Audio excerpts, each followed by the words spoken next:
ഈ ആഴ്ചത്തെ വോട്ടിങ്ങിൽ കടുത്ത മത്സരം തന്നെ പ്രതീക്ഷിക്കാം. 9 ശക്തരായ മത്സരാർത്ഥികളാണ് ഇപ്പോൾ ഇവിടെ മാറ്റുരയ്ക്കുന്നത്.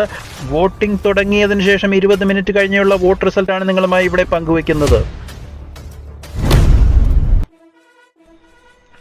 ഒന്നാം സ്ഥാനത്ത് 1856 വോട്ടുകളുടെ പിൻബലത്തോടെ ജിൻഡോ തന്നെയാണ് ആദ്യത്തെ മിനിറ്റുകളിലെ മുന്നേറ്റം നേടിയിരിക്കുന്നത്.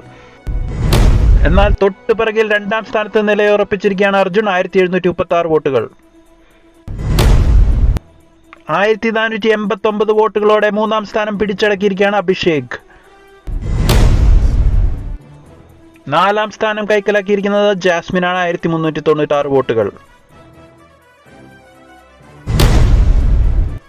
തൊട്ടുപിറകിൽ അൻസിബയുണ്ട്, 1368 വോട്ടുകളോടെ നില മെച്ചപ്പെടുത്തിയിരിക്കുകയാണ് അൻസിബ. വളരെ ചെറിയ വോട്ടുകളുടെ വ്യത്യാസത്തിൽ ആറാം സ്ഥാനത്തെത്തിയിരിക്കുകയാണ് ശ്രീതു, 1312 വോട്ടുകൾ. തൊട്ടുപിറകിൽ 1289 വോട്ടുകളോടെ ഏഴാം സ്ഥാനത്താണ് മുടിയൻ. എട്ടാം സ്ഥാനത്തേക്ക് പിന്തള്ളപ്പെട്ടിരിക്കുകയാണ് അപ്സര, 1193 വോട്ടുകളാണ് അപ്സരയ്ക്ക് നേടാനായത്. ആദ്യ മണിക്കൂറുകളിൽ തന്നെ ഡേഞ്ചർ സോണിലാണ് റസ്മിൻ, വെറും 954 വോട്ടുകൾ മാത്രമാണ് റസ്മിന് നേടാനായത്. അതിശക്തമായ ഈ വോട്ടിംഗ് യുദ്ധത്തിൽ ആരാണ് നിങ്ങളുടെ ഇഷ്ട മത്സരാർത്ഥി എന്ന് കമന്റ് ബോക്സിൽ രേഖപ്പെടുത്തി പിന്തുണ അറിയിക്കാം.